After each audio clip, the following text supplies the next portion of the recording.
누가 구급차 불러요. 사람들의 목소리가 계단을 가득 채웠습니다. 그때 5층에 사는 한 남자가 뛰어 올라왔어요. 그는 응급실 의사였습니다.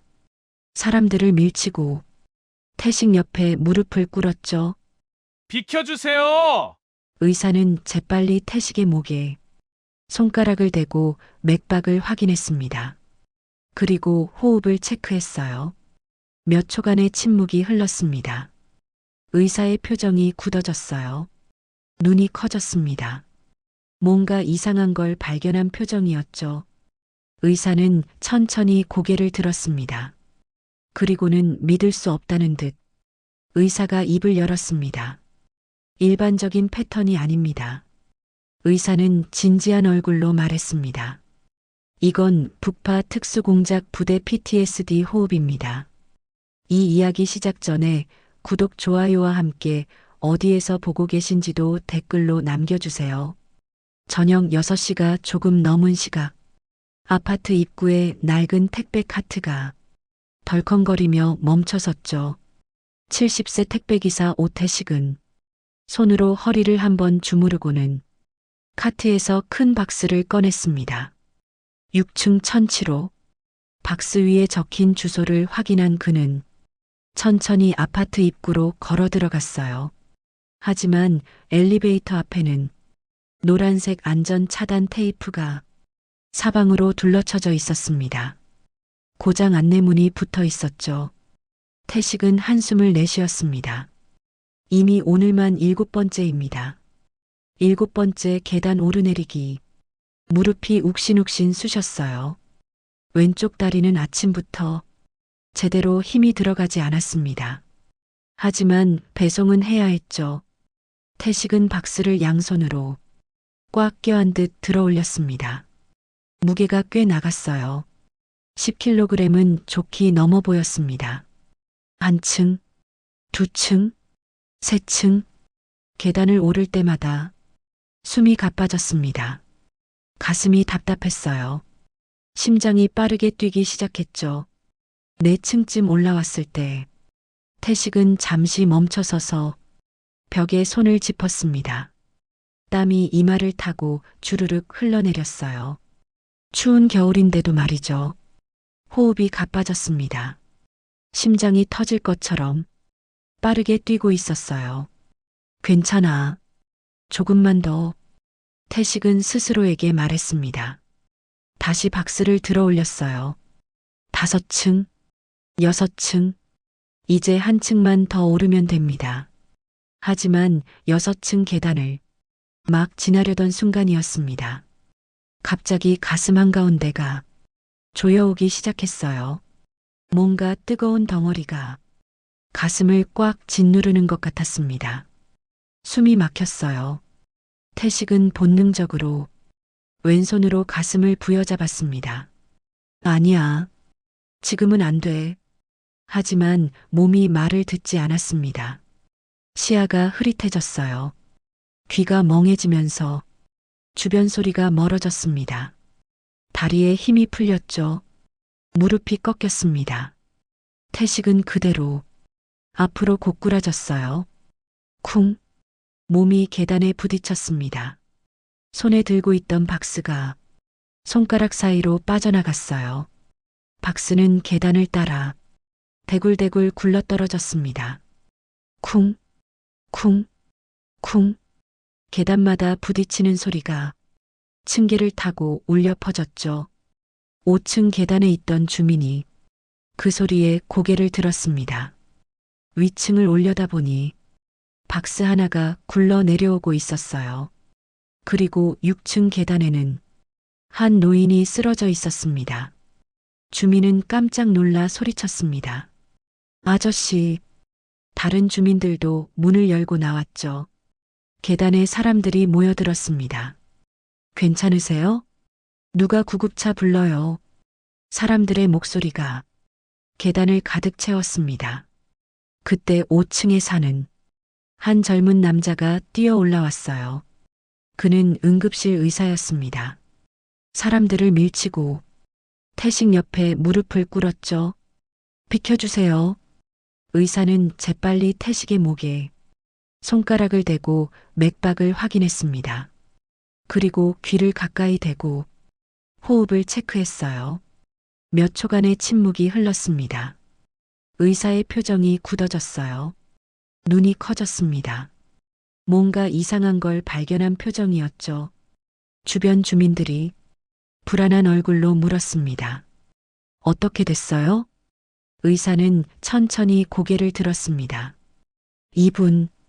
의사는 잠시 말을 멈췄어요.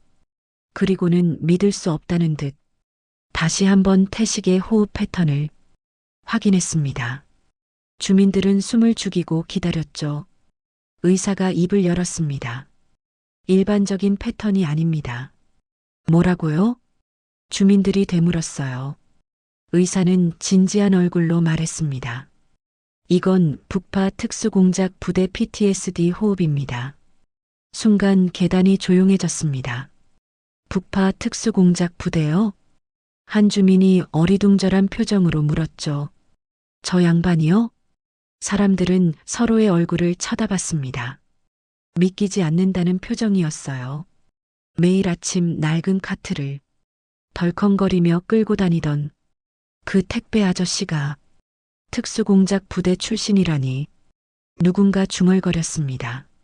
설마 진짜일까? 하지만 의사의 표정은 농담하는 얼굴이 아니었습니다. 곧 구급차 사이렌 소리가 아파트 단지에 울려 퍼졌습니다. 구급대원들이 들것을 들고 계단을 뛰어 올라왔죠. 태식은 그대로 들것에 실렸습니다. 의사도 함께 구급차에 올라탔어요. 구급차가 출발했습니다. 사이렌 소리가 점점 멀어져 갔습니다. 계단에 남은 주민들은 한참 동안 말이 없었어요. 바닥에 떨어진 박스를 한 주민이 조심스럽게 집어들었습니다. 6층 1007호 배송처가 적혀 있었죠. 그 주민은 박스를 들고 천천히 계단을 올라갔습니다. 다른 주민들도 하나둘 집으로 돌아갔어요. 하지만 모두의 머릿속에는 같은 생각이 맴돌고 있었습니다. 북파 특수부대라니 정말 그럴까? 그날 밤 아파트 단지는 그 이야기로 가득 찼습니다. 구급차는 빠르게 시내 병원으로 향했습니다. 응급실 불빛이 차가운 겨울밤을 밝히고 있었죠. 태식은 응급실로 옮겨졌습니다. 의료진이 재빨리 움직였어요. 심전도 검사가 시작됐습니다. 비, 모니터의 심장 박동이 불규칙하게 찍혀 나왔죠. 함께 온 인턴 의사는 간호사들에게 상황을 설명했습니다. 6층 계단에서 쓰러지셨어요. 호흡 패턴이 일반적이지 않았습니다. 간호사들은 태식의 옷을 벗기기 시작했어요. 젖은 셔츠를 조심스럽게 벗겨냈습니다. 그때였습니다. 한 간호사의 손이 태식의 왼팔을 스쳤죠. 뭔가 울퉁불퉁한 게 손끝에 느껴졌어요. 간호사는 팔을 자세히 들여다봤습니다. 그리고 숨을 멈췄어요. 선생님, 간호사가 의사를 불렀습니다. 이거 좀 보세요. 인턴 의사가 다가왔어요. 태식의 왼팔 아래쪽에는 긴 흉터가 있었습니다. 10cm는 좋게 넘어 보이는 깊고 험한 자국이었죠. 흉터는 팔뚝을 가로지르며 울퉁불퉁하게 자리 잡고 있었습니다. 의사는 조심스럽게 흉터를 손가락으로 따라가 봤어요. 피부가 움푹 패여 있었습니다. 근육 조직까지 손상됐던 깊은 상처였죠. 의사는 천천히 고개를 끄덕였습니다. 이 상처, 의사가 말했습니다. 폭발 잔해의 배인자리입니다. 간호사가 눈을 크게 떴어요. 폭발이요? 네. 의사는 흉터를 자세히 관찰했습니다. 금속 파편이 살을 뚫고 들어갔다가 빠져나간 흔적이에요. 수십 년 전에 생긴 겁니다. 간호사들은 서로 얼굴을 쳐다봤습니다. 그냥 택배 아저씨가 아니었구나. 모두의 머릿속에 같은 생각이 떠올랐죠. 간호사 중 한 명이 컴퓨터 앞으로 갔습니다. 환자 등록을 하기 위해서였어요. 이름은 오태식. 나이는 70세. 주민번호를 입력하려는데 이상한 일이 벌어졌습니다. 간호사가 작게 소리쳤어요. 다른 간호사가 물었습니다. 왜요? 이분 의료보험이 없어요. 뭐라고요? 70살인데 의료보험이 없다고요? 간호사는 다시 한번 주민번호를 입력해 봤습니다. 하지만 결과는 같았어요. 그리고 더 이상한 건 간호사가 모니터를 자세히 들여다봤습니다. 주민번호도 이상해요. 일반적인 코드가 아니에요. 어떻게요? 특수 코드로 뜹니다. 간호사는 당황한 표정으로 의사를 불렀죠. 선생님, 이거 좀 보세요. 의사가 모니터 앞으로 다가왔습니다. 화면에 뜬 주민번호를 한참 들여다봤어요. 그의 얼굴이 점점 굳어졌습니다. 의사는 아까 봤던 팔의 흉터를 떠올렸습니다. 계단에서 느꼈던 특수부대 PTSD 호흡 패턴, 그리고 지금 특수 코드로 뜨는 주민번호, 모든 게 연결되고 있었어요. 의사는 작게 중얼거렸습니다. 군번이 없는 군인이다. 네. 간호사들이 되물었습니다. 의사는 천천히 설명했어요. 이분은 공식 기록에 존재하지 않는 군인입니다. 그게 무슨 말이에요? 특수작전에 투입됐던 분이에요. 의사의 목소리가 낮게 깔렸습니다. 그래서 군번이 없습니다. 기록에도 남아있지 않고 보험도 없고. 간호사들은 할 말을 잃었어요. 순간 응급실이 조용해졌습니다. 침대에 누워있는 태식은 여전히 의식이 없었어요. 주름진 얼굴은 고통스러워 보였습니다. 하지만 그 얼굴 어딘가에는 수십 년간 감춰온 무언가의 흔적이 남아 있었죠. 의사는 태식의 차트를 다시 한번 확인했습니다. 이름, 오태식, 나이, 70세, 직업, 택배기사. 하지만 이제 그 단순한 정보 뒤에 숨겨진 이야기가 있다는 걸 모두가 알게 됐습니다. 간호사 중 한 명이 조심스럽게 물었어요. 그럼 이분 치료비는 어떻게 되는 건가요? 의사는 잠시 생각했습니다. 일단 응급 처치부터 하겠습니다. 나머지는 나중에 알아보죠. 간호사들은 고개를 끄덕였어요. 태식의 심장 박동이 조금씩 안정되기 시작했습니다. 비, 모니터의 소리가 규칙적으로 울렸죠. 의사는 태식의 손목을 잡고 맥박을 확인했습니다. 다행히 위기는 넘긴 것 같았어요. 하지만 아직 의식은 돌아오지 않았습니다. 간호사들은 태식을 일반 병실로 옮길 준비를 했어요. 침대가 복도를 따라 천천히 움직였습니다. 형광등 불빛이 침대 위를 스쳐 지나갔죠. 의사는 복도 창문 너머로 밤하늘을 바라봤습니다. 별이 하나도 보이지 않았어요. 구름이 하늘을 가득 덮고 있었습니다. 그는 작게 한숨을 내쉬었습니다. 이분은 대체 어떤 삶을 살아온 걸까? 그 질문에 대한 답은 아직 아무도 몰랐습니다. 하지만 곧 모든 게 드러나게 될 거였죠. 태식이 병실 침대에 누워있는 동안 아파트 단지에서는 소문이 빠르게 퍼지고 있었습니다. 북파 특수부대 출신이래. 정말이래. 주민들의 대화가 밤늦게까지 이어졌어요. 그리고 그날 밤 누군가 조용히 병원 로비에 들어왔습니다. 정장을 입은 중년 남자였어요. 그는 안내 데스크에 조심스럽게 물었습니다. 오태식이라는 분이 입원하셨나요? 간호사가 컴퓨터를 확인했습니다. 네 계십니다. 4층 병실이에요. 남자는 고개를 숙여 인사하고는 엘리베이터로 향했습니다.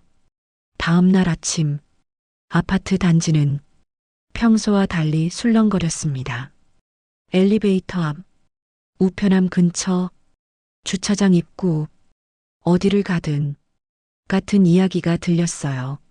3층에 사는 박 씨가 2층에 사는 김 씨를 급하게 붙잡았습니다.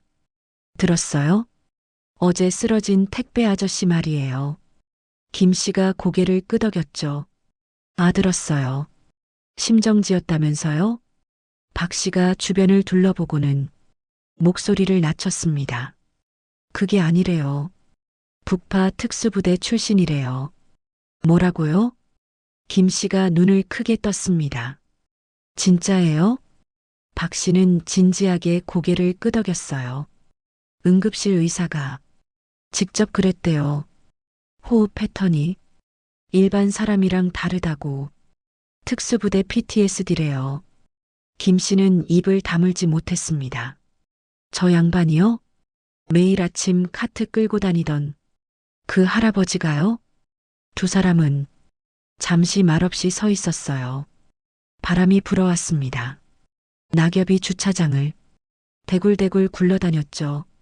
김 씨가 작게 중얼거렸습니다. 근데 우리가 그 양반한테 뭐라고 했었는데. 박 씨의 얼굴이 굳어졌어요. 두 사람은 지난 몇 달을 떠올렸습니다. 새벽 6시 태식의 택배 카트가 복도를 지나갈 때마다 나던 그 소리. 덜컹, 덜컹. 박 씨는 그때마다 문을 박차고 나가 소리를 질렀었죠. 아니, 아침부터 뭐 하시는 거예요? 사람들 다 자는 시간이잖아요. 좀 조용히 하세요. 태식은 그때마다 허리를 굽히며 미안하다고 했었습니다. 죄송합니다. 조심할게요. 하지만 박 씨는 계속 민원을 넣었어요. 관리사무소에도 여러 번 전화했었죠. 김 씨도 마찬가지였습니다. 계단에서 태식과 마주친 적이 있었어요. 태식은 무거운 박스를 들고 천천히 계단을 오르고 있었습니다. 김 씨는 급하게 내려가는 중이었죠. 비켜주세요. 김 씨가 짜증스럽게 말했습니다. 태식은 황급히 계단 난간 쪽으로 몸을 붙였어요. 하지만 박스가 커서 공간이 좁았습니다. 김 씨는 태식을 스치듯 지나가며 작게 혀를 찼었죠. 즉, 좁은 데서 뭐 하시는 거예요? 택배는 엘리베이터로 가져가시지. 태식은 아무 말도 하지 않았습니다. 그냥 고개를 숙이고 서 있었어요. 지금 생각해보니 그때 태식의 얼굴에는 식은 땀이 흐르고 있었습니다. 다리도 떨리고 있었죠. 하지만 김 씨는 그냥 지나쳤었어요. 돌아보지도 않았습니다. 박 씨가 한숨을 내쉬었습니다. 나 진짜 미안하네요. 그 양반이 그런 분인 줄도 모르고. 김 씨도 고개를 떨궜어요. 저도요. 계단 못 올라오는 것도 그냥 나이 들어서 느린 줄만 알았는데 부상 때문이었을 수도 있잖아요. 5층에 사는 최 씨도 복도에서 이 이야기를 듣고 있었습니다. 그녀는 더 죄책감이 컸어요. 지난달이었습니다. 새벽 5시 반, 태식의 카트 소리에 잠에서 깬 최 씨는 현관문을 벌컥 열었었죠. 복도에 서 있던 태식을 노려봤습니다. 아니, 매일매일 이 시간에 소리를 내시면 어떡해요? 다른 사람들은 생각 안 하세요? 택배 그만두시든지. 태식은 그때 뭐라고 대답하려다가 그냥 입을 다물었었어요. 최 씨는 문을 쾅 닫아버렸습니다. 그날 저녁, 최 씨는 관리사무소에 정식으로 민원을 제기했었죠. 택배 기사 출입 시간을 제한해달라고. 지금 생각하니 얼굴이 화끈거렸습니다. 최 씨는 두 손으로 얼굴을 감쌌어요. 나 진짜 나쁜 사람이었네. 6층 1007호에 사는 이 씨도 마찬가지였습니다. 어제 배송된 박스가 바로 자기 집 물건이었거든요. 이 씨는 온라인 쇼핑을 자주 했습니다. 일주일에 3번은 박스가 도착했죠. 그때마다 태식이 6층까지 올라왔었어요. 하지만 이 씨는 한 번도 고맙다는 말을 한 적이 없었습니다. 초인종이 울리면 문을 열고 박스를 받고 문을 닫았죠. 그게 전부였습니다. 심지어 며칠 전에는 배송이 늦었다고 컴플레인을 넣었었어요. 왜 이렇게 늦게 왔어요? 다른 기사들은 점심때 다 가져다 주던데 태식은 그때도 미안하다고만 했습니다. 죄송해요. 다음부터 더 신경 쓸게요. 이 씨는 지금 거실 바닥에 앉아 어제 받은 박스를 멍하니 바라보고 있었어요. 박스 위에는 태식의 땀 자국이 희미하게 남아 있었습니다. 이 씨는 박스를 천천히 쓰다듬었어요. 눈물이 핑 돌았습니다. 아파트 입구 벤치에는 주민 4명이 모여 앉아 있었습니다. 모두 침묵했어요. 누군가 입을 열었습니다. 우리가 너무했던 것 같아요. 다른 사람이 대답했죠. 그 양반, 엘리베이터 고장 났을 때도 한 번도 안 쉬고 올라갔잖아요. 맞아요. 비 오는 날도, 눈 오는 날도 한 번도 안 빠지고 주민들의 목소리가 점점 작아졌습니다. 바람이 불어왔어요. 하늘은 여전히 잔뜩 흐려 있었습니다. 한 주민이 스마트폰을 꺼냈습니다. 병원에 문병이라도 가야 하는 거 아니에요? 다른 주민이 고개를 저었어요. 아직 의식이 안 돌아왔대요. 모두 한숨을 내쉬었습니다. 그때 한 주민이 뭔가 생각난 듯 말했습니다. 그러고 보니 그 양반 가족은 있나요? 다들 고개를 가로저었어요. 아무도 몰랐습니다. 태식은 항상 혼자였으니까요. 아침에도 혼자, 저녁에도 혼자, 명절에도 아파트를 떠나는 걸 본 적이 없었습니다. 70살인데 혼자 택배를 하고 있었던 거죠. 주민들의 얼굴이 점점 더 어두워졌습니다. 그들은 이제야 깨달았어요. 태식이 얼마나 힘들게 살아왔는지, 그리고 자신들이 그 힘든 삶을 얼마나 더 힘들게 만들었는지. 바람이 다시 불었습니다. 주민들은 각자 집으로 돌아갔어요. 하지만 죄책감은 사라지지 않았습니다.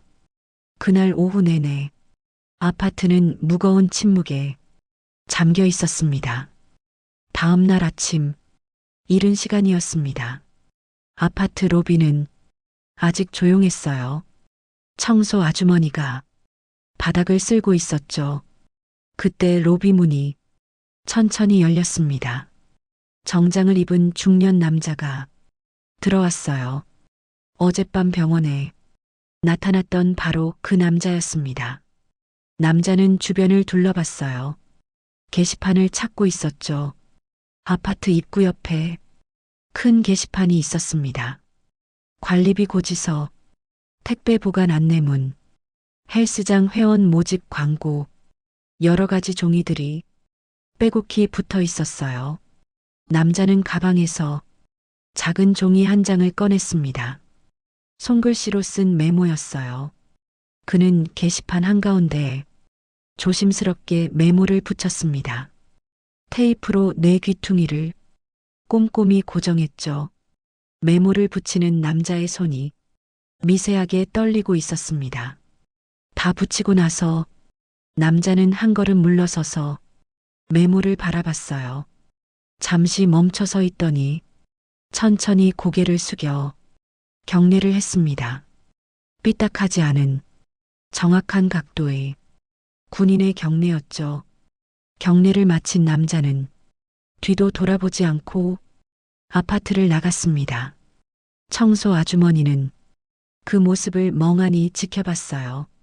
뭔가 심상치 않은 분위기였습니다. 아주머니는 빗자루를 세워두고 게시판으로 다가갔어요. 새로 붙은 메모를 읽기 시작했습니다. 오태식 상사님을 찾습니다. 흥룡부대 전후 일동. 아주머니의 눈이 커졌어요. 흥룡부대라고요? 그 이름은 어디선가 들어본 것 같았습니다. 아주머니는 메모를 다시 한번 천천히 읽었어요. 글씨체가 반듯하고 정성스러웠습니다.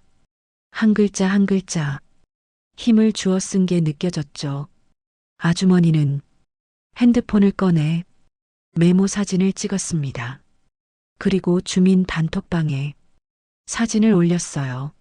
아침 7시 30분 주민들이 하나둘 출근 준비를 하고 있을 시간이었습니다. 단톡방에 메시지가 올라왔습니다.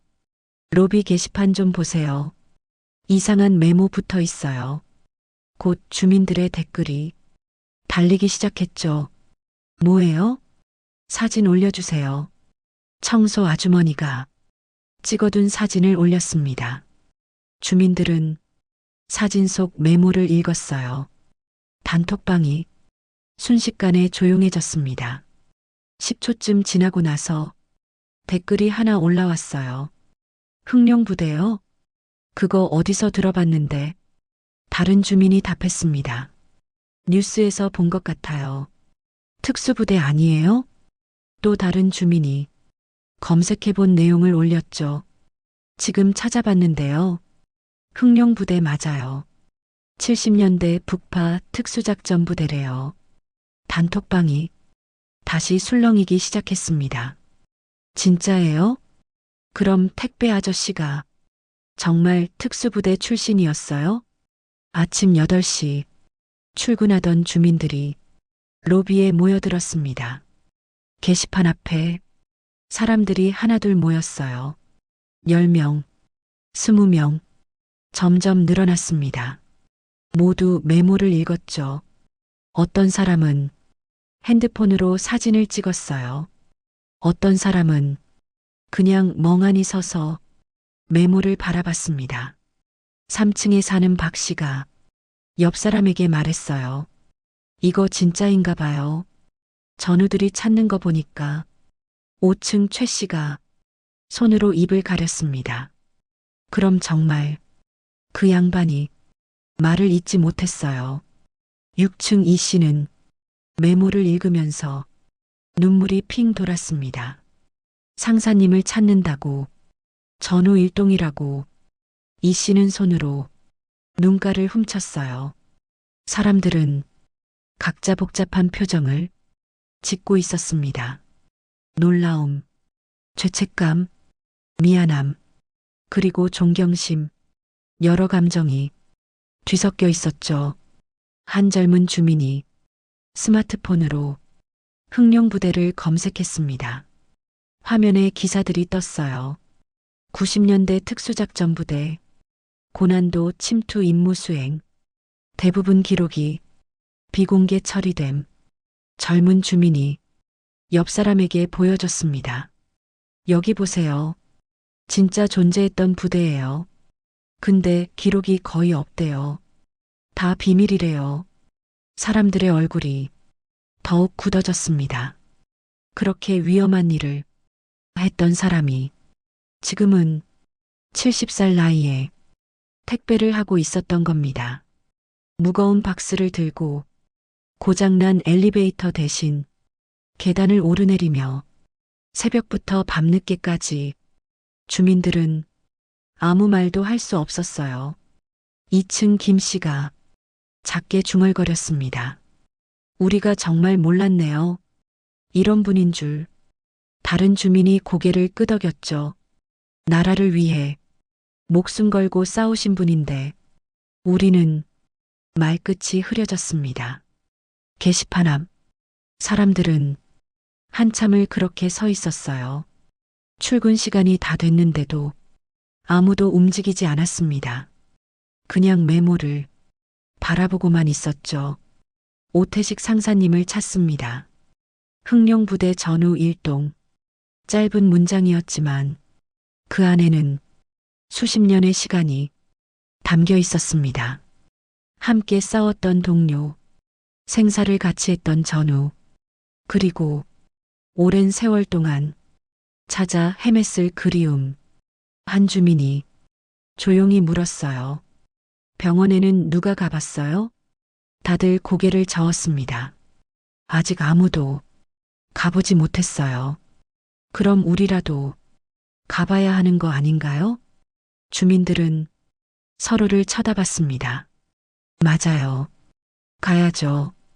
오늘 퇴근하고 같이 갑시다. 몇몇 주민들이 고개를 끄덕였어요. 그들은 마침내 게시판에서 발걸음을 떼었습니다. 하지만 메모는 여전히 그곳에 붙어 있었죠. 바람이 불 때마다 종이가 살짝살짝 흔들렸습니다. 오후 내내 지나가는 주민들은 모두 그 메모를 읽었어요. 아이를 데리고 가던 엄마, 장을 보고 돌아온 할머니, 학교를 마치고 온 학생, 모두가 멈춰서서 메모를 바라봤습니다. 그리고 태식을 떠올렸죠. 항상 묵묵히 일하던 그 노인, 주름진 얼굴로 허리 숙여 인사하던 그 사람. 이제 그들은 알았습니다. 그가 얼마나 대단한 사람이었는지, 그리고 자신들이 그를 얼마나 함부로 대했는지. 해가 지고 어둠이 내렸습니다. 로비 조명이 켜졌어요. 게시판의 메모는 조명 아래에서 더욱 선명하게 보였습니다. 그날 밤 여러 주민들이 병원으로 향했습니다. 그들의 손에는 과일 바구니와 꽃다발이 들려 있었죠. 병원 4층, 복도는 조용했습니다. 형광등 불빛이 하얗게 바닥을 비추고 있었죠. 413호실, 태식이 입원한 병실 문패였습니다. 문 앞에 정장을 입은 중년 남자가 서 있었어요. 어젯밤 병원에 왔던 바로 그 남자였습니다. 그는 문손잡이에 손을 올렸다가 다시 내렸습니다. 심호흡을 했어요. 한 번, 두 번, 손이 떨렸습니다. 27년 만입니다. 27년 만에 상사를 다시 만나는 거였죠. 남자는 주머니에서 낡은 사진 한 장을 꺼냈습니다. 흑백 사진이었어요. 6명의 군인이 나란히 서 있는 사진. 모두 젊었습니다. 20대 초반. 얼굴에는 긴장감과 결연함이 가득했죠. 맨 앞에 선 사람이 태식이었습니다. 당시 40대 초반. 다른 대원들보다 나이가 많았어요. 하지만 눈빛만큼은 누구보다 날카로웠습니다. 사진 속 태식은 손을 들어 뭔가 신호를 보내고 쉬었어요. 남자는 사진을 다시 주머니에 넣었습니다. 그리고 문을 천천히 열었죠. 삐걱. 병실 문이 열리는 소리가 조용한 복도에 울렸습니다. 병실 안은 어두웠어요. 커튼이 반쯤 쳐져 있었습니다. 침대에 태식이 누워 있었죠. 산소 마스크를 쓰고 링거를 맞으며 가만히 누워 있었습니다. 남자는 병실 안으로 들어섰어요. 문을 조용히 닫았습니다. 침대로 다가갔죠. 한 걸음, 한 걸음, 조심스럽게 침대 옆에 섰습니다. 태식의 얼굴을 내려다봤어요. 주름이 깊게 패여 있었습니다. 머리카락은 하얗게 새어 있었죠. 27년의 세월이 그 얼굴에 고스란히 새겨져 있었습니다. 남자의 눈에서 눈물이 주르륵 흘러내렸습니다. 참으려 했어요. 하지만 참을 수 없었습니다. 그는 두 손으로 얼굴을 가렸습니다. 어깨가 들썩였어요. 상사님, 남자가 떨리는 목소리로 말했습니다. 정말 살아계셨습니까? 눈물이 손가락 사이로 떨어졌습니다. 바닥에 또 작은 소리를 냈죠. 그때였습니다. 침대에서 작은 소리가 들렸어요. 기침 소리. 남자는 깜짝 놀라 고개를 들었습니다. 태식의 눈이 천천히 떠지고 있었어요. 초점 없는 눈동자가 이리저리 움직였습니다.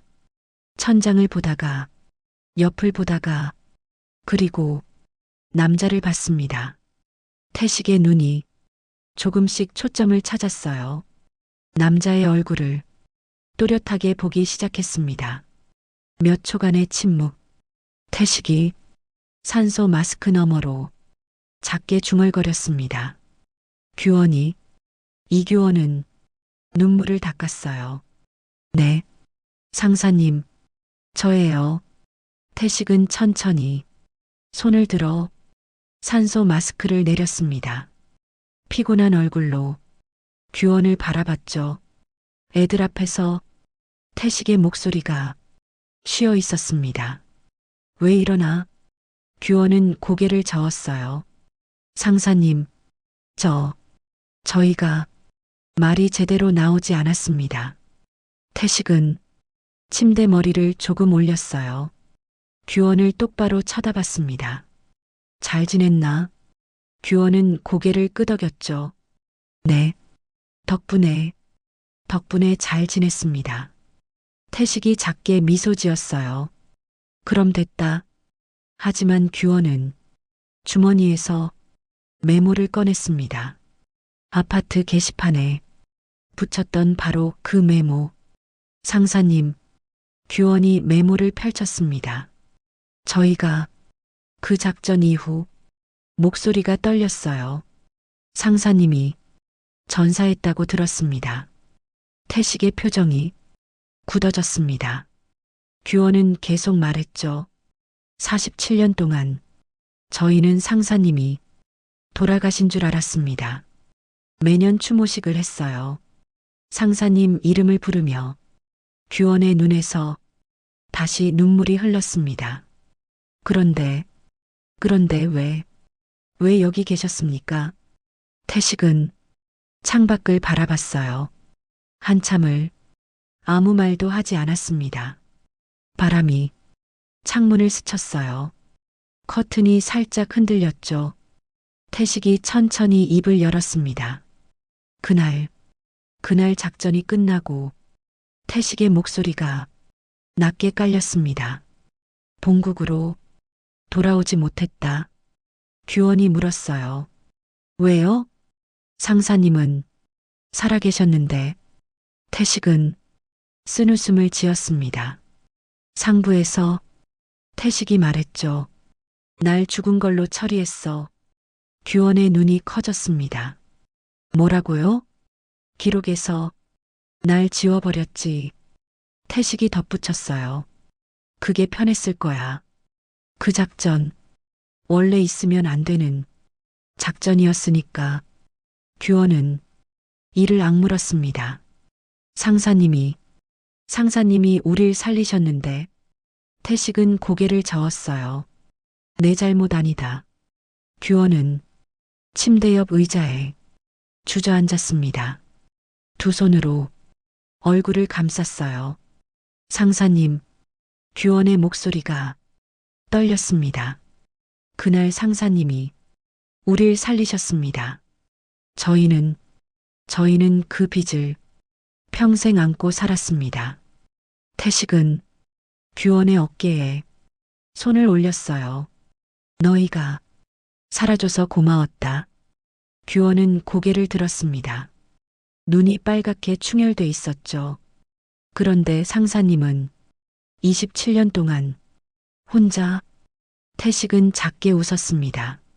괜찮았어. 나는 익숙하니까. 규원은 더 이상 참을 수 없었어요. 소리내어 울었습니다. 병실은 규원의 울음소리로 가득 찼죠. 태식은 창밖을 바라보며 조용히 앉아 있었습니다. 그의 눈가도 조금 젖어 있었어요. 하지만 눈물을 흘리지는 않았습니다. 그냥 가만히 규원의 어깨를 토닥여줄 뿐이었습니다. 얼마나 시간이 흘렀을까? 규원이 천천히 울음을 멈췄어요. 상사님, 규원이 말했습니다. 이제 저희가 상사님을 모셔야 합니다. 태식은 고개를 저었죠. 난 괜찮아. 아닙니다. 규원이 단호하게 말했어요. 상사님은 더 이상 혼자가 아닙니다. 저희가 있습니다. 태식은 규원을 바라봤어요. 규원의 눈에는 확고한 결심이 담겨 있었습니다. 태식은 작게 한숨을 내쉬었어요. 그리고 천천히 고개를 끄덕였습니다. 그 순간 병실 문이 조심스럽게 열렸습니다. 주민들이었어요. 과일 바구니와 꽃다발을 든 채 문 앞에 서 있었습니다. 그들은 태식을 보자 눈시울이 붉어졌어요. 아저씨, 최 씨가 먼저 말했습니다. 저희가 정말 죄송했습니다. 다른 주민들도 고개를 숙였습니다. 태식은 당황한 표정으로 그들을 바라봤어요. 병실은 다시 한번 따뜻한 침묵으로 가득 찼습니다. 주민들은 병실 구석에 조용히 섰습니다. 과일 바구니와 꽃다발을 창가 테이블에 내려놓았죠. 규원은 주민들을 보며 가볍게 고개를 숙였어요. 그리고 다시 태식에게로 시선을 돌렸습니다. 상사님, 규원이 조심스럽게 말했어요. 그날을 기억하십니까? 태식의 표정이 미세하게 굳어졌습니다. 병실 조명이 잔잔히 흔들리고 있었어요.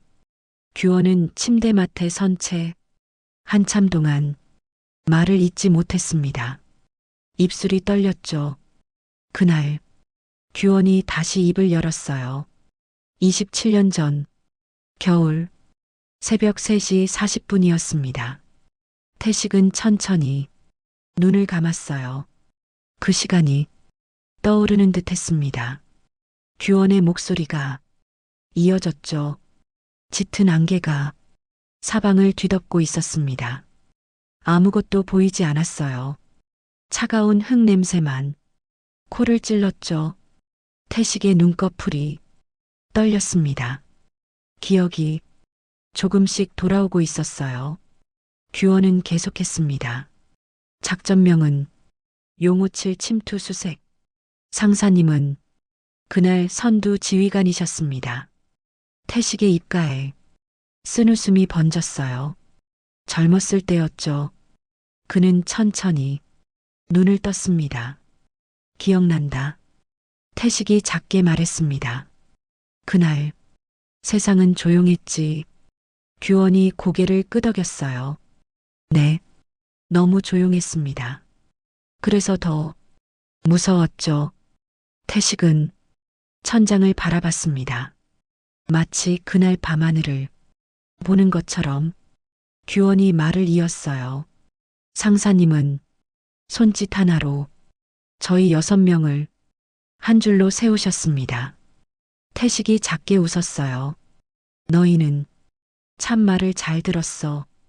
규원의 눈가가 붉어졌습니다. 상사님 명령이었으니까요. 저희는 단 한치의 오차도 없이 움직였습니다. 적진을 파고들기 위해. 병실이 다시 조용해졌어요. 주민들은 숨소리조차 죽이고 있었습니다. 그들은 지금 27년 전 이야기를 듣고 있었죠. 규원이 떨리는 목소리로 말했습니다. 그런데 갑자기 숲속 어딘가에서 소리가 들렸습니다. 철컥. 금속이 부딪히는 소리. 태식의 손이 이불을 움켜쥐었어요. 기억이 선명하게 돌아오고 있었습니다. 상사님은 반사적으로 외치셨죠. 규원이 말했어요. 다들 엎드려. 태식이 그 말을 따라했습니다. 목소리에 힘이 없었지만 여전히 명령하는 투였죠. 규원은 눈을 감았습니다. 순간 폭발이었습니다. 땅이 뒤집히는 듯한 굉음. 귀가 멍했어요. 아무것도 들리지 않았습니다. 태식의 호흡이 거칠어졌어요. 가슴이 빠르게 오르내렸습니다. 규원이 계속했죠. 저는 폭발의 나라가 나무에 부딪혔습니다. 기절했어요. 얼마나 지났을까? 정신을 차렸을 때 귓가에는 진동음만 울리고 있었습니다. 피와 흙냄새가 섞여 있었죠. 태식은 자신의 왼팔을 내려다봤어요. 흉터가 있는 그곳을. 규원도 그 흉터를 봤습니다. 상사님도 그때 다치셨죠. 규원이 말했어요. 하지만 귀가 울리는 상태에서도 정신을 유지하고 계셨습니다. 태식은 아무 말도 하지 않았어요. 규원의 목소리에 떨림이 더해졌습니다. 상사님은 부상당한 저희를 하나씩 끌어모으셨습니다. 팔이 너덜너덜한 대원, 다리를 절뚝이는 대원, 눈을 제대로 뜨지 못하는 대원, 모두 상사님이 구해주셨어요. 태식의 눈가가 촉촉해졌습니다. 규원이 말을 이었죠. 그리고 명령하셨습니다. 다들 뒤로 빠진다. 그 목소리가 아직도 귀에 생생합니다. 태식은 천천히 고개를 끄덕였어요. 그래, 그렇게 말했지. 하지만 저희는 불안했습니다. 규원이 말했어요. 상사님은요? 상사님은 같이 가셔야죠. 저희가 소리쳤습니다. 태식은 쓴웃음을 지었어요. 규원의 목소리가 더욱 떨렸습니다. 상사님은 흙먼지 속에서 짧게 웃으셨어요. 그리고 말씀하셨죠.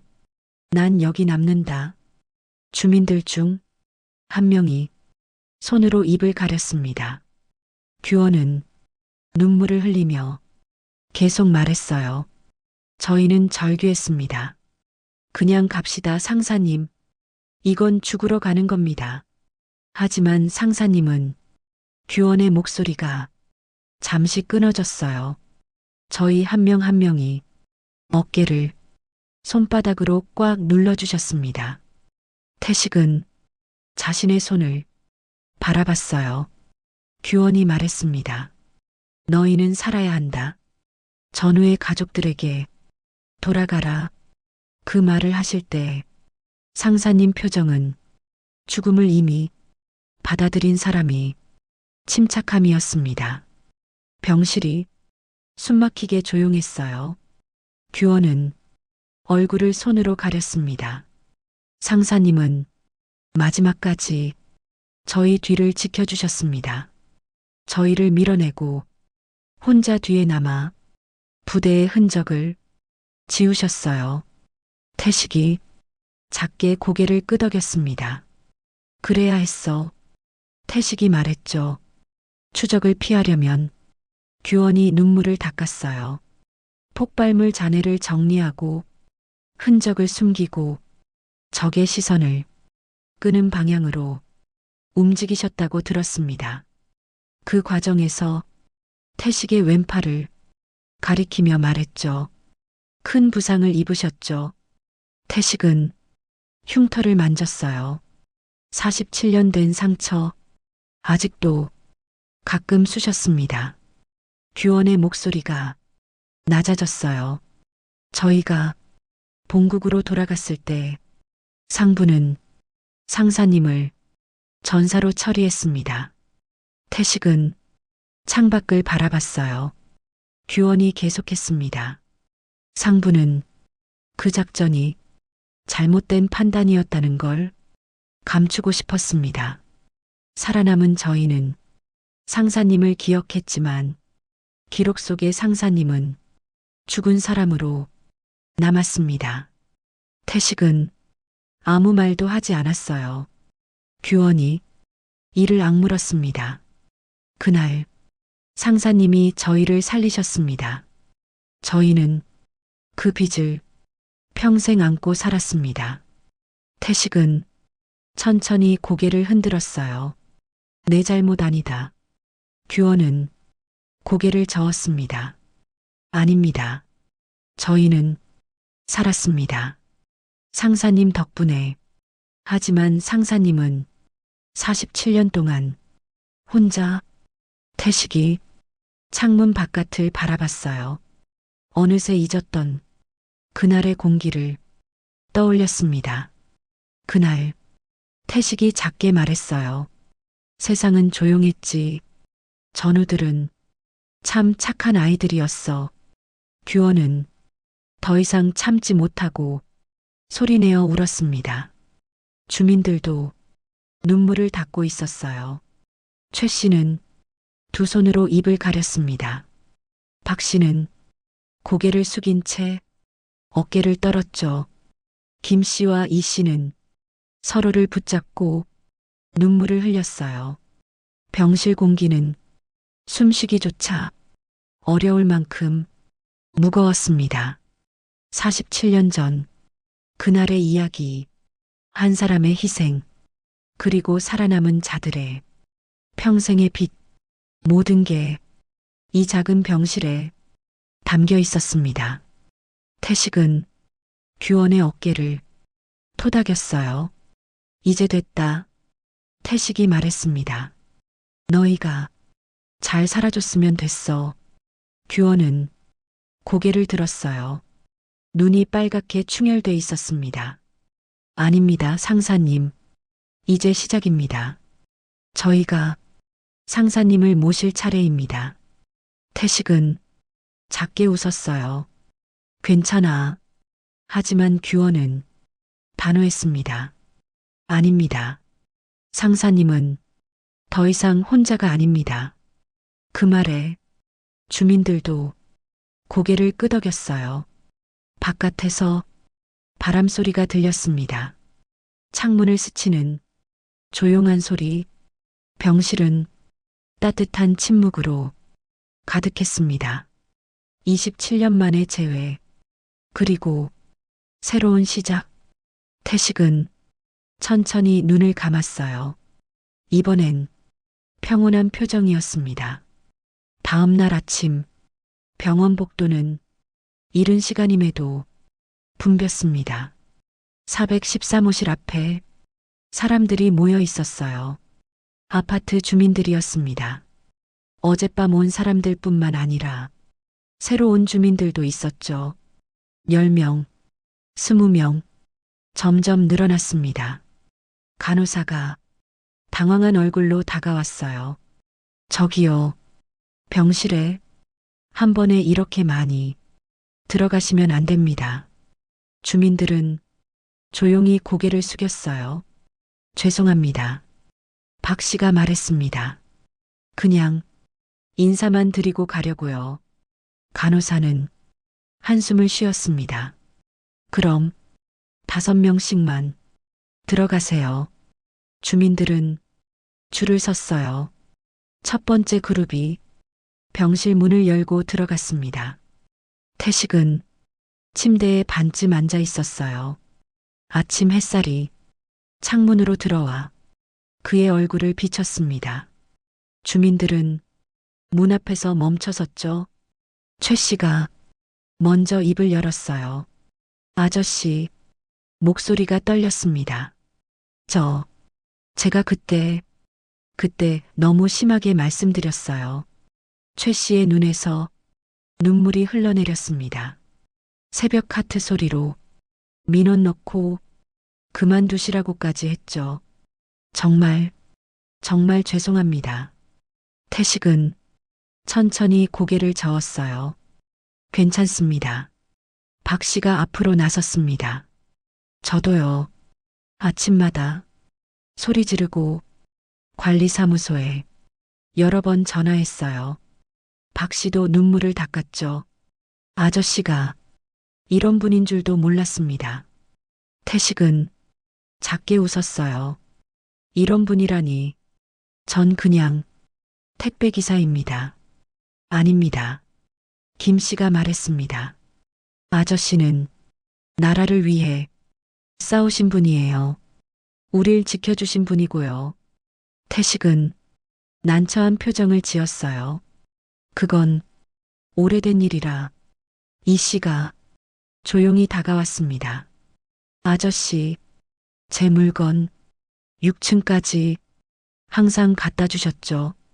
저는 한 번도 고맙다는 말 안 했어요.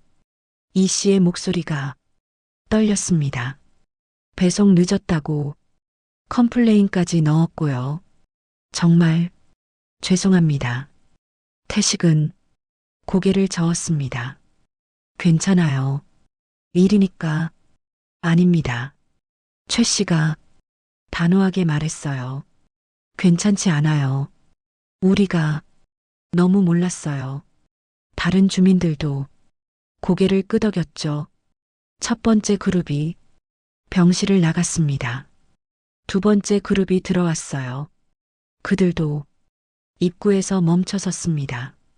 3층 정 씨가 조심스럽게 말했습니다. 아저씨, 저는 엘리베이터에서 여러 번 봤어요. 한 번은 아저씨가 무거운 박스 들고 비틀거리시는 걸 봤죠. 정 씨는 말을 이었습니다. 근데 저는 그냥 지나갔어요. 도와드릴 생각도 안 했어요. 미안합니다. 4층 한 씨가 말했어요. 저도요. 계단에서 여러 번 스쳤는데 한 번도 짐 들어드릴까 여쭤보지 않았어요.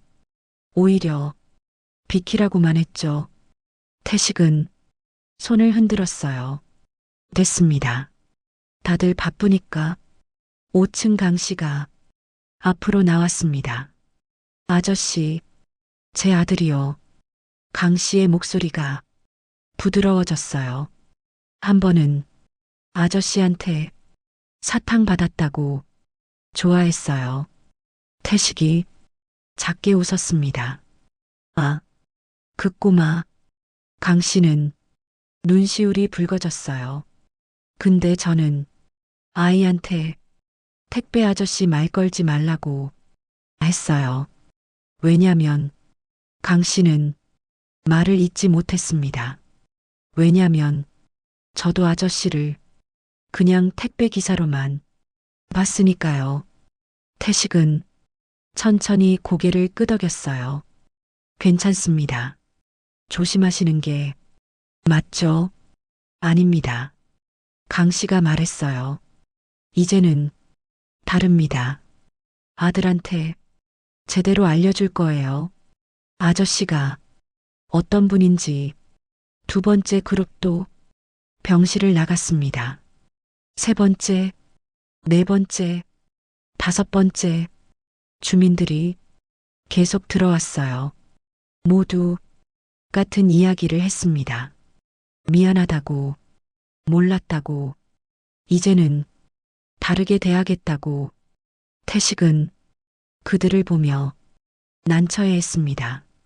괜찮다고 몇 번이나 말했지만 주민들은 계속 고개를 숙였어요.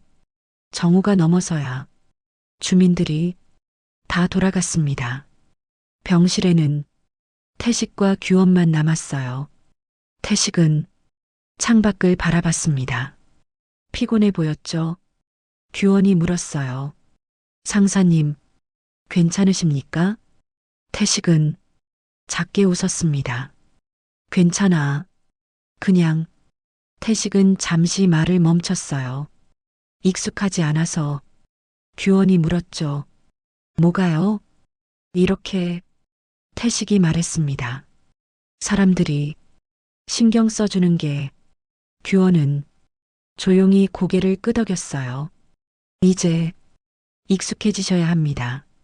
상사님은 더 이상 혼자가 아니니까요. 태식은 아무 말도 하지 않았어요. 그냥 창밖의 하늘을 바라봤습니다. 며칠이 지났습니다. 태식은 점점 회복됐어요. 링거를 뗐고 산소 마스크도 벗었습니다. 병실 복도를 천천히 걷기 시작했죠.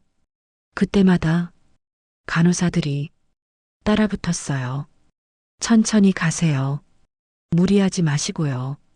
태식은 불편해했지만 거절할 수 없었습니다. 주민들은 매일 병원에 왔어요. 아침에 온 사람, 점심에 온 사람, 저녁에 온 사람, 교대로 찾아왔습니다. 과일도 가져오고 도시락도 가져왔죠. 태식은 처음엔 당황했습니다. 너무 많아요. 가져가세요. 하지만 주민들은 고개를 저었어요. 드세요. 건강하셔야죠. 태식은 조금씩 그들의 마음을 받아들이기 시작했습니다. 일주일째 되던 날, 의사가 태식의 병실에 왔어요. 퇴원 준비하셔도 될 것 같습니다. 태식은 고개를 끄덕였습니다. 감사합니다. 의사가 말했죠.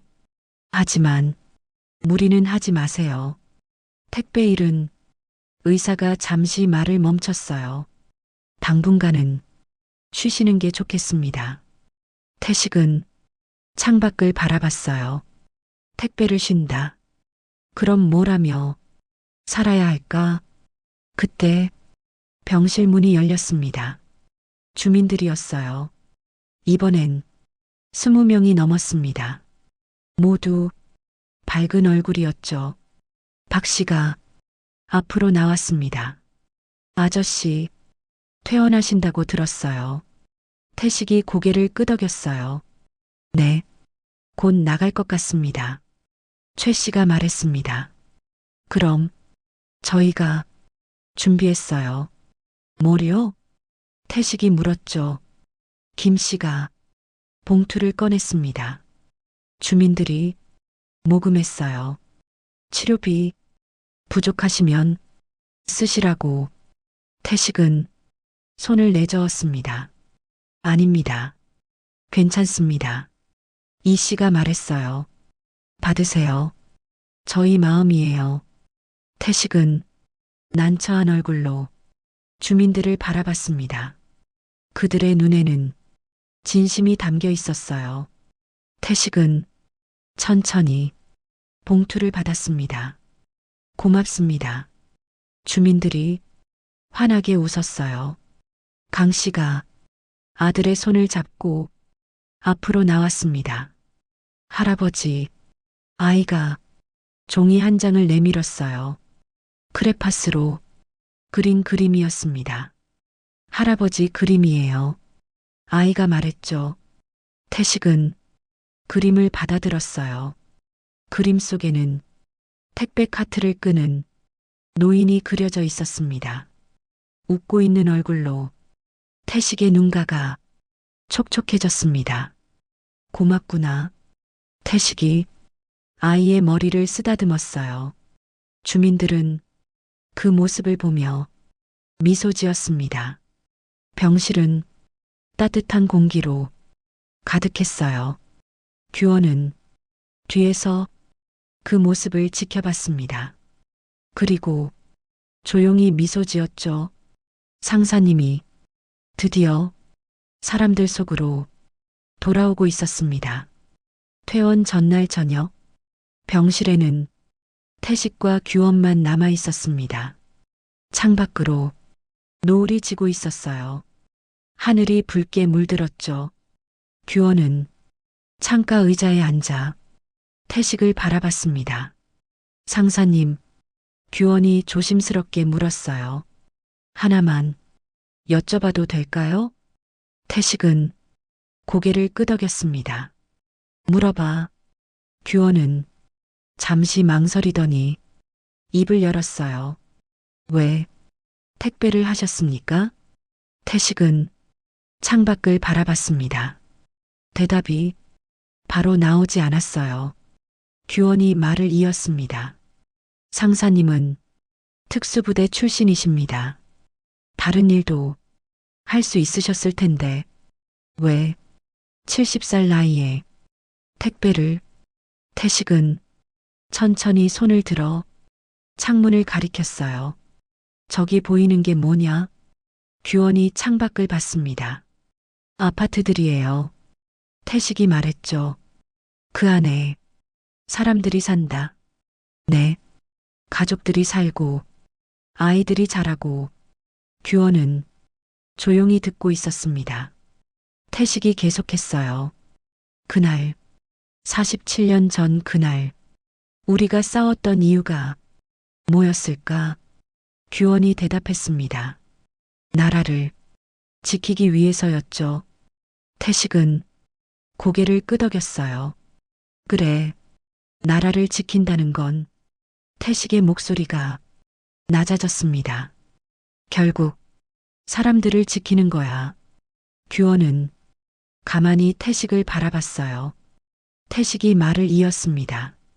그날 너희를 살렸을 때 난 생각했어.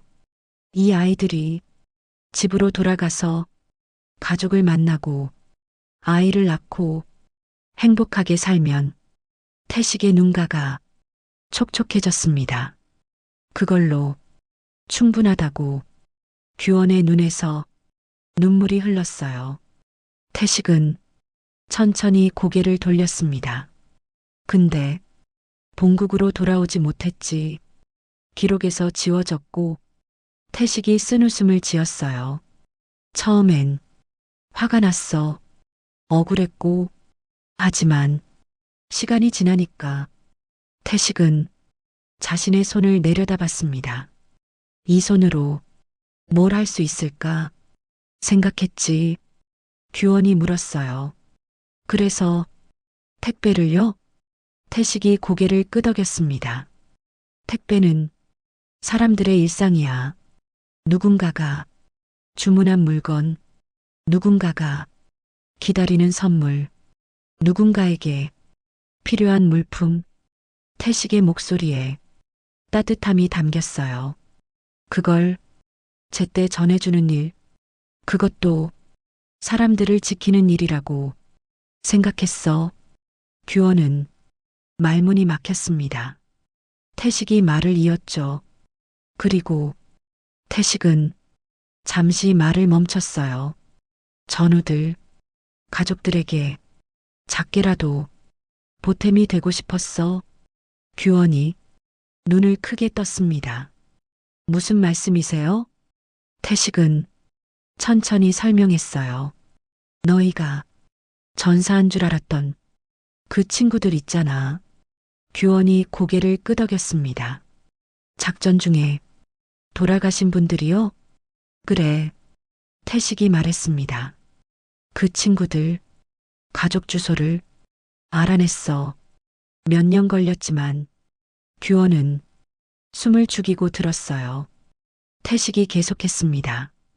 택배 일하면서 그 지역 근처를 지날 때마다 몰래 물건을 놔두고 왔어. 필요할 것 같은 거, 아이들 책, 생활용품, 가끔은 용돈도. 규원의 눈에서 눈물이 주르륵 흘렀습니다. 태식은 쓴웃음을 지었어요. 물론 누가 놔둔 건지 모르게 그냥 택배 기사가 실수로 놔둔 것처럼. 규원은 목이 메었습니다. 상사님, 태식이 말했죠. 그 친구들 대신 내가 더 오래 살았으니까 이 정도는 해야 할 것 같았어. 규원은 얼굴을 두 손으로 감쌌습니다. 어깨가 떨렸어요. 태식은 규원의 어깨를 토닥였습니다. 울지 마. 이제 다 지난 일이야. 규원이 떨리는 목소리로 물었어요.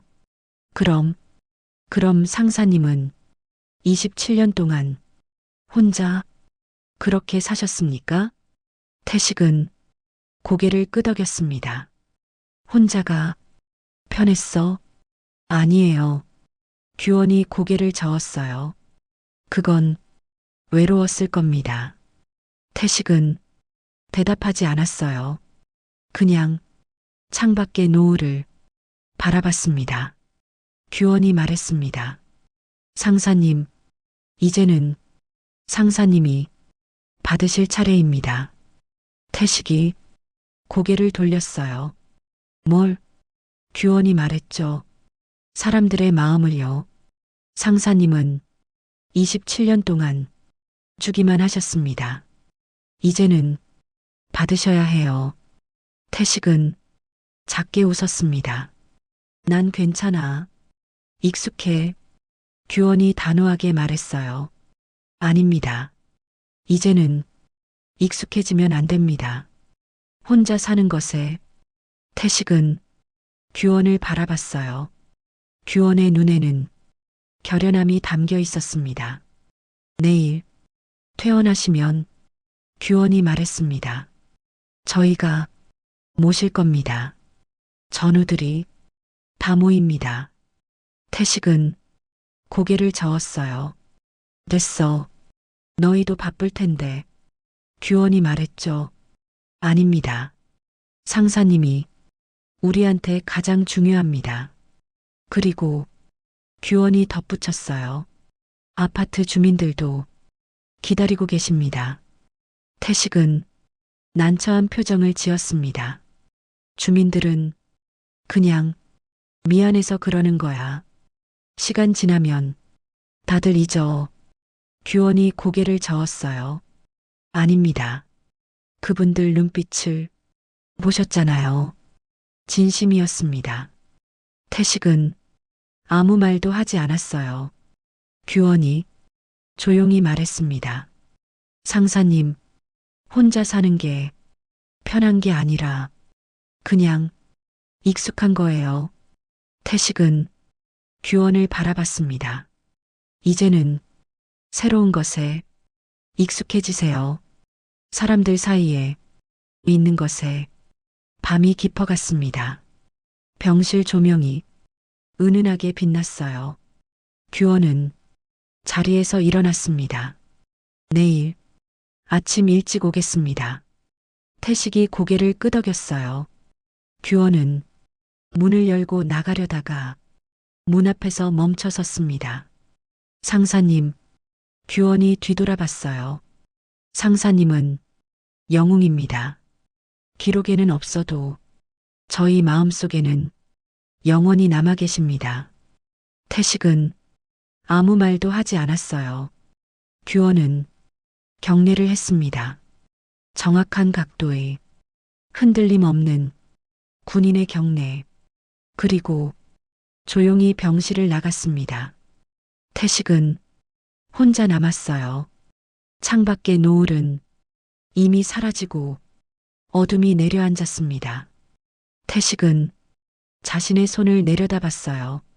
주름진 손, 굳은 살 박힌 손, 47년 동안 택배 상자를 들었던 손, 그리고 그보다 더 오래전 전우들을 살렸던 손. 태식은 천천히 손을 펴고 또 쥐었습니다. 창밖에서 바람 소리가 들렸어요. 태식은 눈을 감았습니다.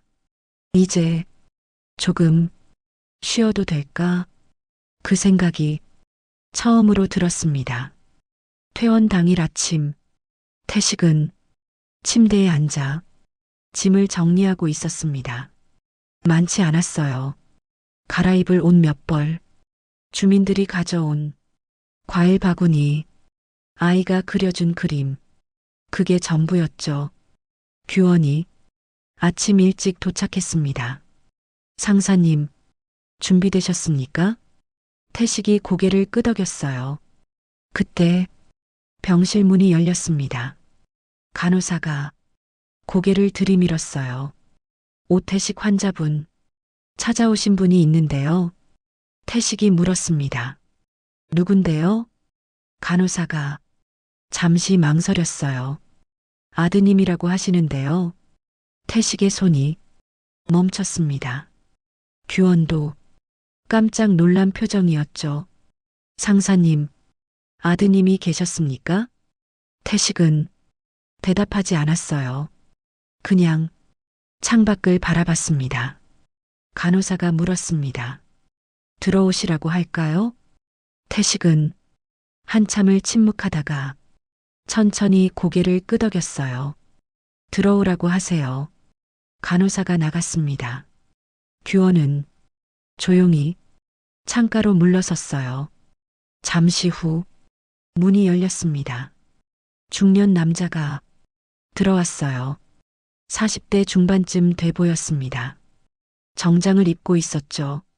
얼굴은 태식과 닮아 있었어요. 특히 눈매가 그랬습니다. 남자는 문 앞에서 멈춰 섰습니다. 태식을 봤어요. 두 사람은 한동안 말없이 서로를 바라봤습니다. 남자가 먼저 입을 열었어요. 아버지, 목소리가 떨렸습니다. 태식은 대답하지 않았어요. 남자는 한 걸음 앞으로 나왔습니다. 병원에서 연락받았습니다. 응급 연락처로 제 번호가 남아 있었다고. 태식이 작게 웃었어요. 그랬구나. 잊고 있었어.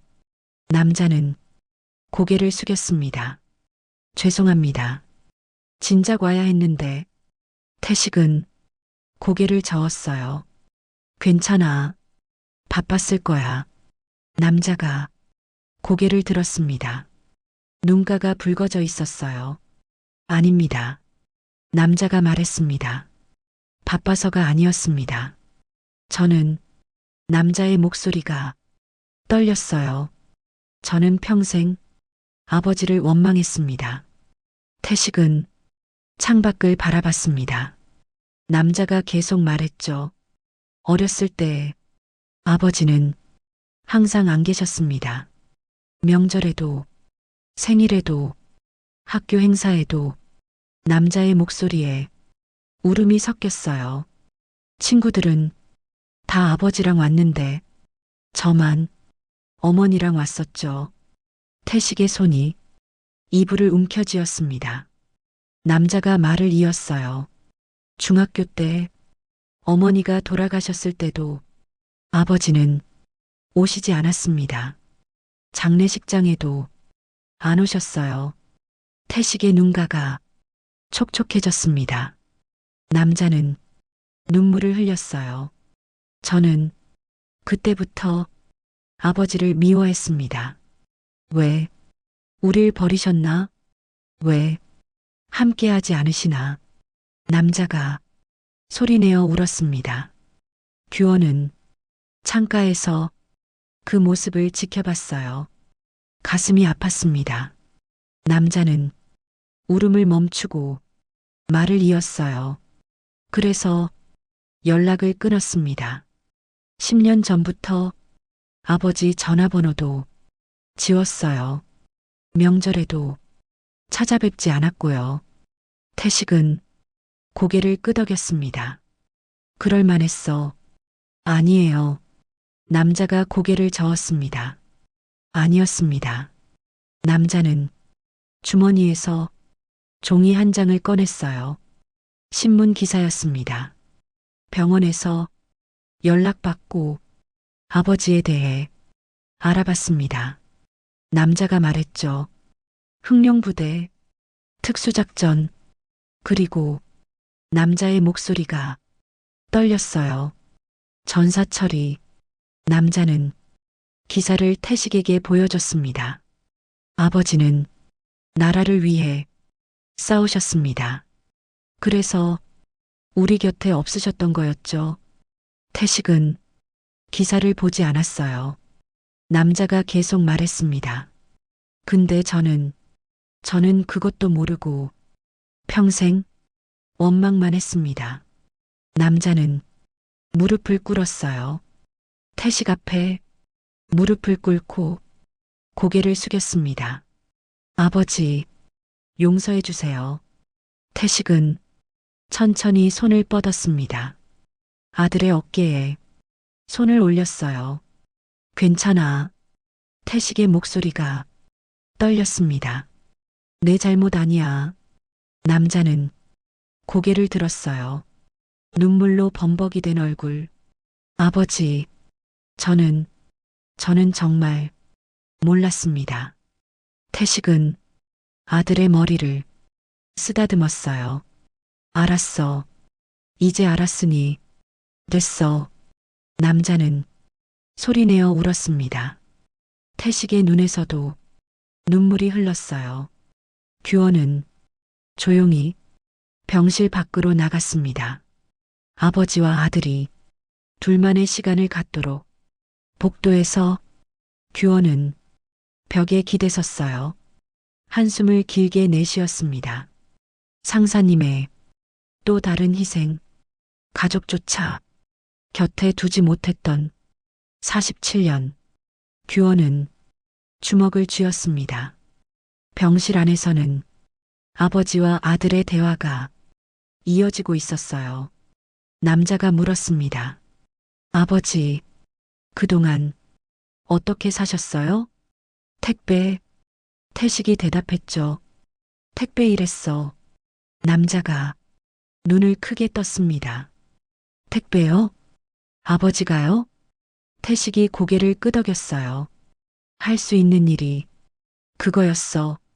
남자는 고개를 숙였습니다. 저는 사업하면서 편하게 살았는데 아버지는. 남자가 말을 잇지 못했어요. 태식이 말했습니다. 내가 잘 살았다니 그걸로 됐어. 남자는 아버지의 손을 잡았어요. 아버지, 이제 제가 모실게요. 일도 그만두시고 저희 집에서 편히 계세요. 태식은 아들의 손을 꽉 잡았습니다. 고맙다. 남자가 말했죠. 손주도 있어요. 초등학교 1학년이에요. 태식의 눈이 반짝였어요. 손주가? 네. 남자가 웃었습니다. 딸이에요. 아버지, 보고 싶어 할 거예요. 태식은 작게 미소 지었어요. 그래, 보고 싶구나. 남자가 물었습니다. 그럼 저희 집으로 가시는 거죠? 태식은 잠시 망설였어요. 아파트는 어떻게 하시게요? 태식이 물었죠. 남자가 대답했습니다. 정리하시면 되죠. 거기서 사실 필요 없으시잖아요. 태식은 창밖을 바라봤습니다. 생각해보마. 남자는 고개를 끄덕였어요. 네. 천천히 생각하세요. 태식은 아들의 손을 놓지 않았습니다. 와줘서 고맙다. 남자가 말했죠. 아버지, 늦었지만 이제라도 제대로 하겠습니다. 태식은 천천히 고개를 끄덕였어요. 두 사람은 한참을 손을 잡고 앉아 있었습니다. 27년이 공백을 조금씩 채워가고 있었죠. 복도에 서 있던 규원은 병실 문을 통해 그 모습을 봤습니다. 그리고 조용히 미소 지었어요. 상사님이 드디어 가족을 되찾았습니다.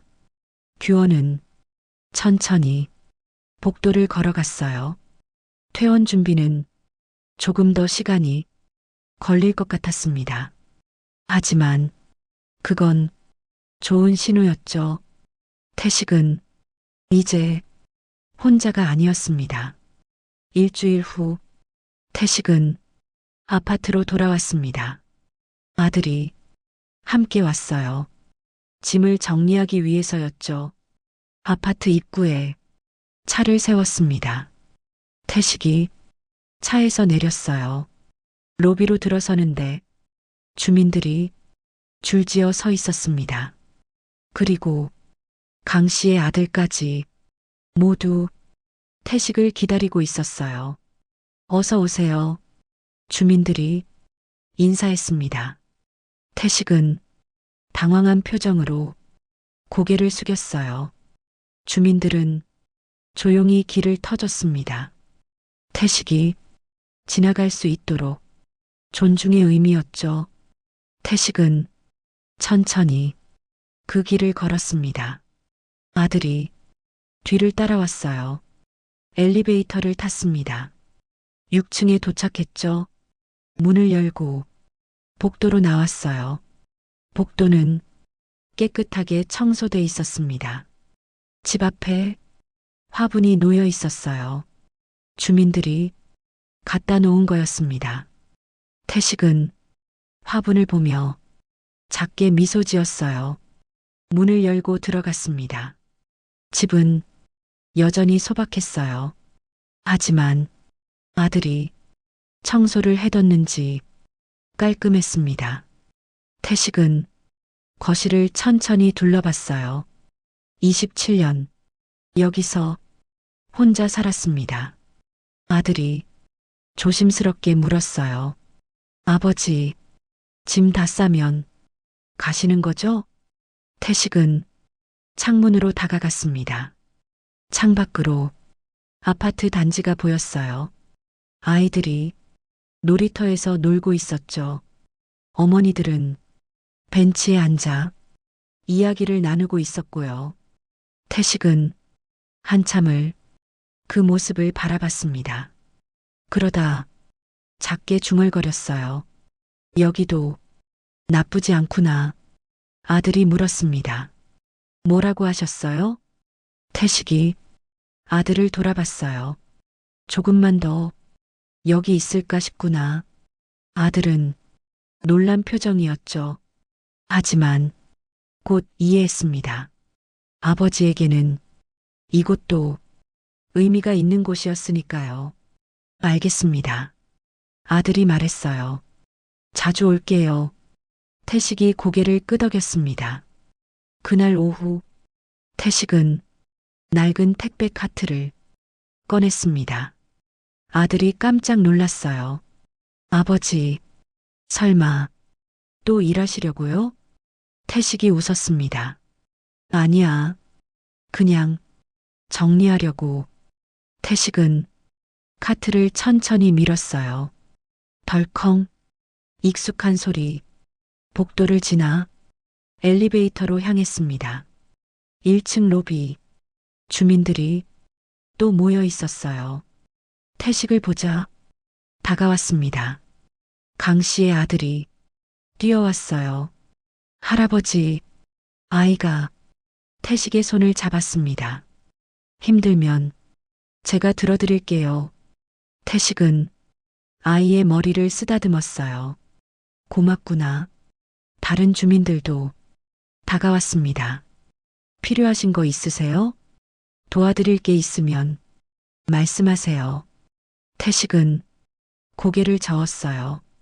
괜찮습니다. 그냥 인사하려고 나왔어요. 주민들은 미소 지었습니다.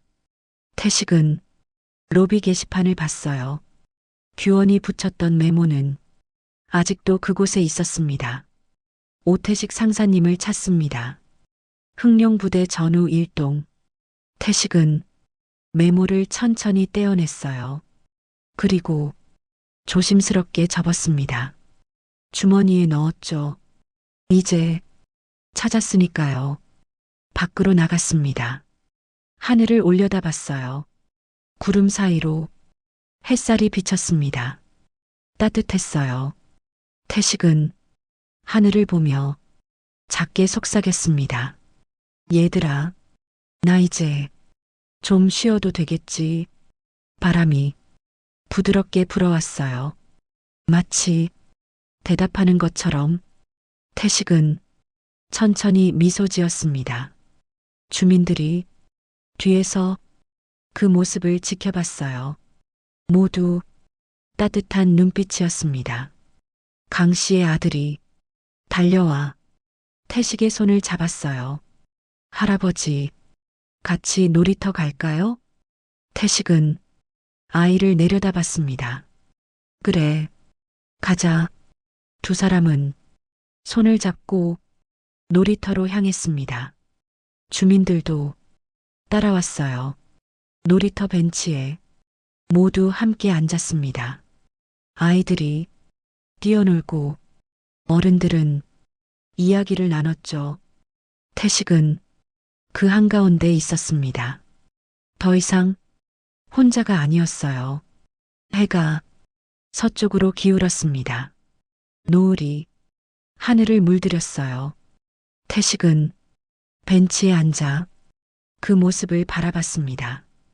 27년 만에 느끼는 평화였습니다. 규원의 전화가 왔어요. 상사님, 내일 전우들이 다 모입니다. 같이 식사하시죠. 태식이 대답했습니다. 그래, 가마. 전화를 끊었어요. 옆에 앉은 박 씨가 물었습니다. 아저씨, 행복하세요? 태식은 잠시 생각했어요. 그리고 천천히 고개를 끄덕였습니다. 그런 것 같습니다. 주민들이 미소 지었어요. 해가 완전히 졌습니다. 가로등이 하나둘 켜졌죠. 사람들은 각자 집으로 돌아가기 시작했습니다. 태식도 일어섰어요. 천천히 집으로 향했습니다. 계단을 올랐어요. 이제는 숨이 덜 찼습니다. 마음이 편해서 그런지 6층에 도착했습니다. 문을 열고 들어갔어요. 집은 어둡지 않았습니다. 아들이 불을 켜뒀거든요. 태식은 소파에 앉았습니다. 창밖을 바라봤어요. 별이 하나둘 보이기 시작했습니다. 27년 만에 보는 평온한 밤이었습니다. 오늘 사연은 여기까지입니다. 재미있게 들으셨다면 좋아요 클릭해 주시고 좋은 기운 받아가시기 바랍니다.